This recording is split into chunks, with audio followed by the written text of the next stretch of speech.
수험생 여러분 안녕하십니까? 부동산 세법의 김동수입니다. 오늘 양도소득세 제7강 시간이 되겠습니다. 여러분 텍스트 보시기 바랍니다. 양도소득세 분할납부할 수 있는 세목, 세액은 그랬습니다. 여러분 양도소득세 분납은요 1천만 원을 초과하는 경우에만 가능한데 1천만 원을 초과하는 경우에 납부기간 경과 후 2개월 이내에 분할납부할 수 있습니다.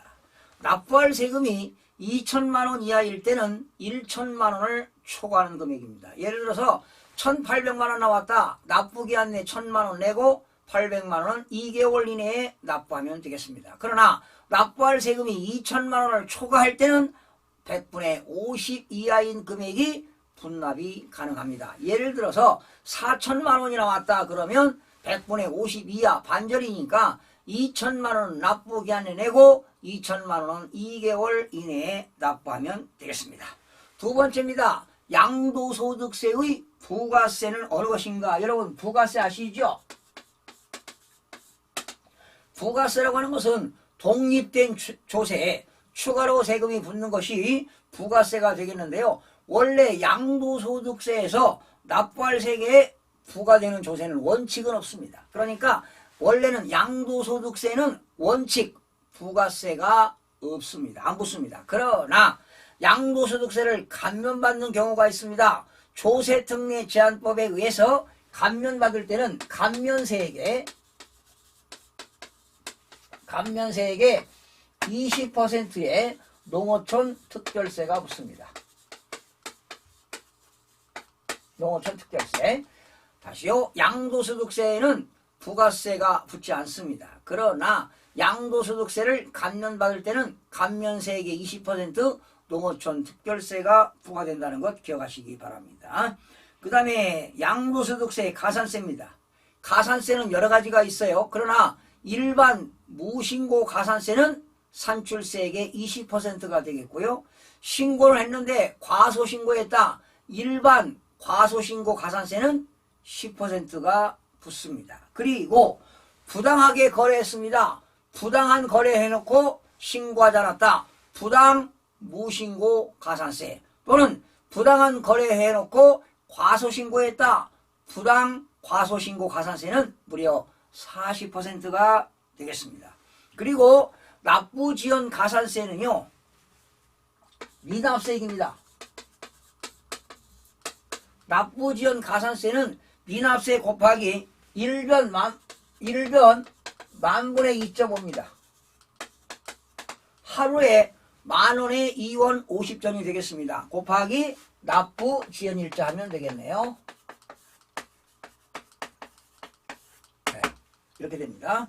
납부지연 가산세는 미납세 곱하기 1변 만분의 2.5가 되겠고 곱하기 납부지연일자 하면 되겠습니다. 다음 출제 의도입니다.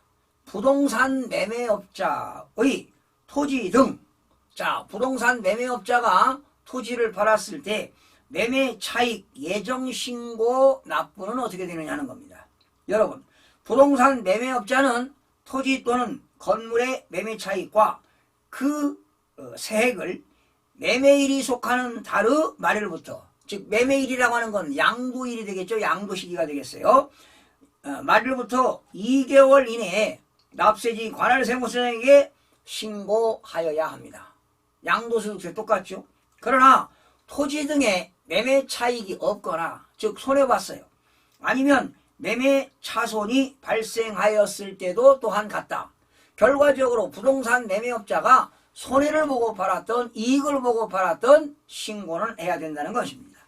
또한 부동산 매매업자의 토지 등의 매매 차익에 대한 산출세액은 매매가액에서 판매한 금액이죠. 여기에서 필요경비를 공제한 금액에다가 8단계 초과 누진세율을 적용합니다.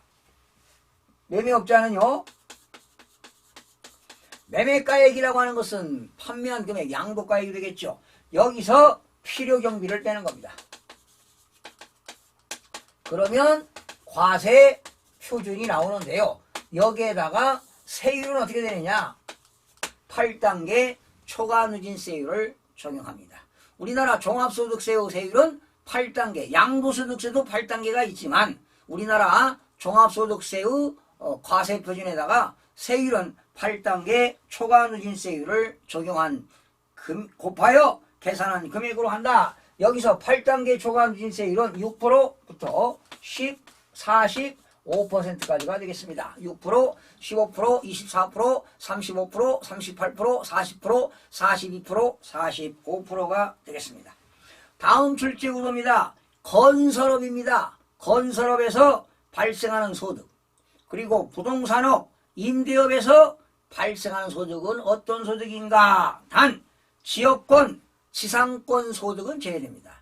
이때 지상권, 지역권은 기타 소득에 들어갑니다. 바로 건설업에서 발생하는 소득, 부동산 서비스라든가 부동산 임대에서 발생하는 소득은 사업소득으로서 종합소득에 들어갑니다. 예, 부동산 임대소득도 사업소득으로서 종합소득에 들어갑니다. 부동산에 관련된 사업소득 중 비과세가 되는 것. 자, 부동산에 관련된 사업소득 중에서 비과세가 되는 건 어떤 것이냐 하는 겁니다.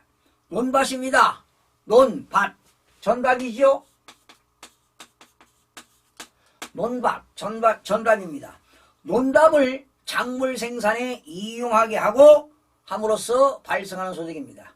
전답을 작물 생산에 이용하게 함으로써 발생하는 소득입니다. 또한 한 개의 주택을 임대소득입니다. 한 개 가진 사람이 주택을 임대소득하게 되면 그것은 비과세가 되겠습니다. 단 한 개의 임대소득이라 하더라도 고가주택은 제외가 되겠습니다. 고가주택은 과세가 되겠다는 것입니다. 그러나 국외입니다.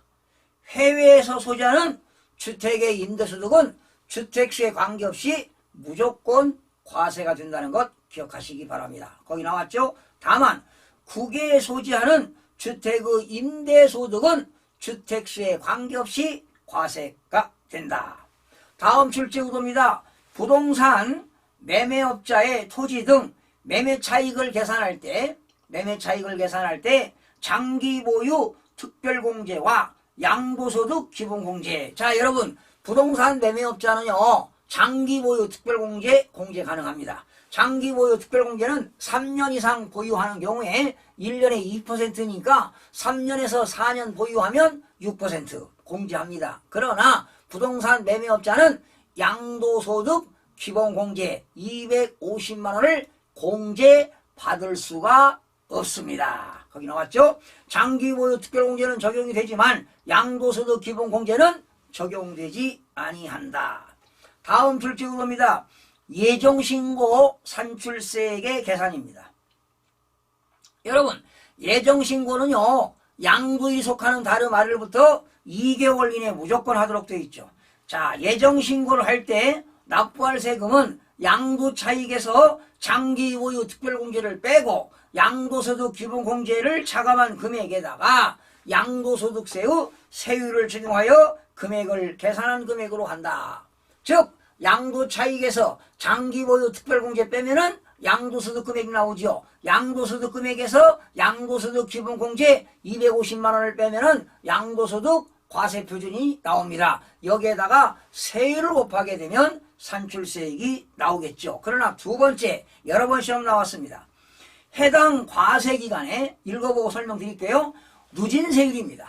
8단계 누진세율 적용 대상 자산에 대한 예정신고를 2회 이상 하는 경우로서 거주자가 이미 신고한 양도소득 금액과 합산하여 신고하려는 경우에는 다음 계산식에 따라서 계산한 금액을 2회 이후 신고하는 예정신고 산출세액으로 한다 해가지고 예정신고 산출세액은 이미 신고한 양도소득세 과세표준 플러스 두 번째 이후에 신고하는 양도소득 과세표준을 더하여서 여기에다가 세율을 곱한 금액에 이미 신고한 예정신고 산출세액을 빼가지고 세금을 납부하면 됩니다. 이 이야기를 잘 들어보시고 문제를 푸시기 바랍니다.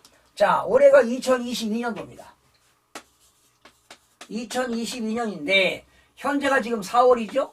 여러분 4월에 부동산을 팔고 예정신고했습니다.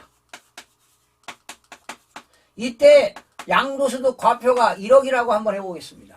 그러면 4월 달에 예정신고하고 과세표준 1억에 대해서 세금을 냈습니다. 그런데 만약에 여러분이 또 7월 달에 또 하나 팔았습니다. 또 하나 팔았어요. 그러면 당해년도 1년에 2번 이상 양도하게 되면 이미 신고한 양도소득세 과세표준에다가 7월 달에 판 금액의 양도소득세 과표가 만약에 2억이었다면 1억 따로 신고하고 2억 따로 신고하는 것이 아니라 이미 신고한 양도소득 과세표준 1억에다가 이번에 2회 이후에 신고하는 양도소득 과세표준 2억을 더하게 되면 과표가 3억이 됩니다. 커지겠죠? 그러면 세율도 높아질 것입니다. 그러면 여기에 나온 세금에다가 이미 1억에 대해서 이미 납부한 세금을 빼는 겁니다. 이미 납부한 세금을 빼가지고 납부하면 되는 겁니다. 그러니 여러분 양도소득세를 절세하는 방법은 1년에 한 번씩만 팔아야 되겠죠. 그리고 양도소득 기본공제도 250만원 공제가 가능합니다. 그런데 당해년도에 2회 이상 양도하게 되면 이미 신고한 양도소득세 과세표준과 2회 이후에 신고하는 양도소득세 과세표준을 합산하게 되면 과표가 이렇게 커지는 것이죠. 3억이 되는 겁니다. 그러면 세율도 높아지겠죠. 그러나 이미 신고한 세금은 빼고 납부하면 되겠습니다. 질문 있습니다. 만약에 2022년도 4월 달에 예정신고 그냥 1억에 대해서 하고 7월 달에 2억에 대해서 했습니다. 합산 신고를 하지 않았습니다. 그렇다면 다음 연도 2023년도 5월 달에 합산 신고를 해서 확정 신고를 해야 됩니다. 그러니까 양도소득세는 예정신고가 있죠. 예정신고는 당해년도 양도일이 속하는 다른 말일부터 2개월 이내 하면 되는 거고요. 확정신고는 다음 연도 5월 1일부터 5월 30일까지 확정신고를 하면 되는 것입니다. 자, 다음입니다. 마지막입니다. 국외자산 양도에 대한 관련된 내용들이다. 해외자산입니다. 해외에 있는 부동산을 양도할 때 관련된 내용들은 어떤 것인가 해가지고 4가지를 나왔는데 시험에 아주 잘 나오는 겁니다. 1번 납세 의무자는요. 해외에 있는 부동산을 양도한 납세 의무자는 거주자로서 국내 거주자로서 국외자산 양도일까지 5년 이상 국내에서 주소 또는 거소를 둔 자에 한합니다. 그러니까 해외에 있는 부동산을 양도하는 사람은 국내에서 5년 이상 주소를 둔 자를 말합니다. 두 번째, 부동산 임차권입니다. 여러분, 국내에 있는 부동산은 등기된 부동산 임차권입니다. 지상권하고 전세권은 등기 여부에 관계없지만 부동산 임차권은 반드시 등기된 것이어야 되는데 이때 부동산 임차권의 경우는 국내 자산의 경우에는 등기된 경우에 하나고 국외 자산의 경우에는 등기 여부에 관계없이 과세 대상이다. 여러분, 우리나라 국내에서 등기하지 않고 미등기로 팔면은 양도소득세가 무려 70%입니다. 그리고 미등기로 팔면은 장기보유 특별공제와 양도소득 기본공제도 적용하지 않습니다. 그런데 해외 부동산을 양도할 때는 등기 미등기를 따지지 않겠다는 것입니다. 세 번째입니다. 국외자산의 양도소득세 과세표준을 계산할 때는 장기보유 특별공제는 적용하지 아니합니다. 다시요.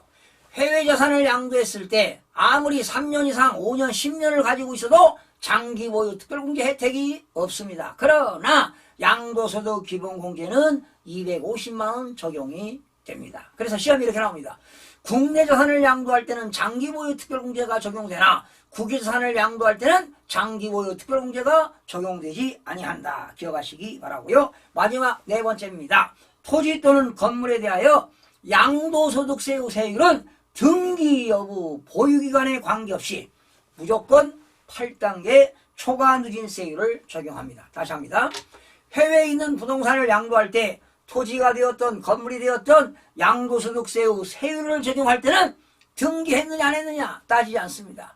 보유기간 여부에 관계없이 해외자산을 양도했을 때는 무조건 세율은 8단계 초과 누진세율을 적용하는 것이 원칙이 되겠습니다. 자, 오늘 이렇게 해서요, 양도소득세 7강까지 마쳤습니다. 여러분, 다음 시간에는요, 문제풀이를 좀 해드리겠습니다. 예. 여러분, 부동산세법은 여러분들이 1년 동안 전문학원을 다니고, 또한 여러분들이 공부를 해도, 상당한 문제를 맞추는 것이 상당히 어렵습니다. 지문도 길지요.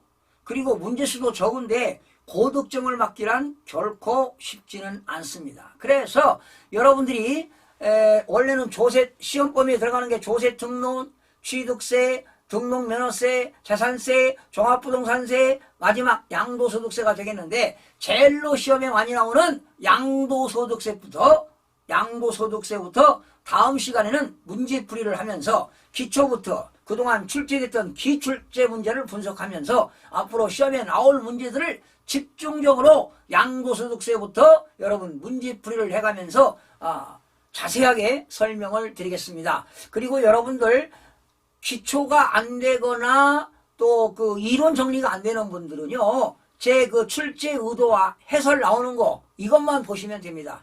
여러분들이 이렇게 두꺼운 문제집 있잖아요. 문제풀이라든가 참고서 정말 머리 아픕니다. 그리고 해도 여러분들 문제가 잘 풀리지 않습니다. 그래서 여러분들 제가 출제 포인트와 해설한 것만 강의 들으시고 저하고 함께 문제를 풀게 되면 여러분들이 술술 문제가 풀릴 것입니다. 여러분, 다음 시간에 양도소득세 문제풀이 시간에 여러분 찾아뵙겠습니다. 여러분 고맙습니다.